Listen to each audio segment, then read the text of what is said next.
অন্তর্বর্তী সরকারের সাবেক উপদেষ্টা ও জাতীয় নাগরিক পার্টি এনসিপির মুখপাত্র আসিফ মাহমুদ সজীব ভুঁইয়ার ব্যাংক হিসাব তলব করেছে Bangladesh financial intelligence unit BFIU.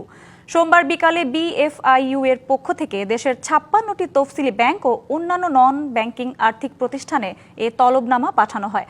ব্যাংকগুলোতে পাঠানো চিঠিতে ৩ কর্মদিবসের মধ্যে আসিফ মাহমুদের ব্যক্তিগত অ্যাকাউন্টের সব তথ্য নথিভুক্ত করে বিএফআইইউতে পাঠানোর নির্দেশনা দেওয়া হয়েছে। ছাত্র জীবনে ঢাকা বিশ্ববিদ্যালয়ের ছাত্র অধিকার পরিষদের সভাপতি ছিলেন আসিফ মাহমুদ। তবে বৈষম্য বিরোধী ছাত্র আন্দোলনের সমন্বয়ক হিসেবে আলোচনায় আসেন। জুলাই অভ্যুত্থানে সামনের সারি থেকে নেতৃত্ব দেওয়া সমন্বয়কদের মধ্যে তিনি অন্যতম।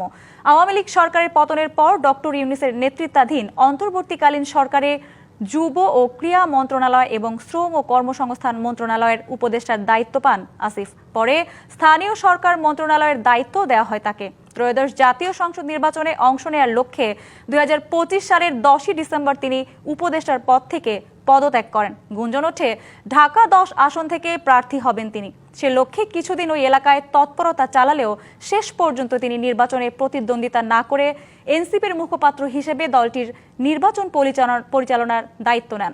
কালার এক্সপার্ট ডার্ক স্যাপ এবং মাইল্ড অন হ্যান্ডস টেকনোলজি সমৃদ্ধ অরিক্স অ্যাডভান্স ডিটারজেন্ট পাউডার আপনার লন্ড্রি এক্সপার্ট।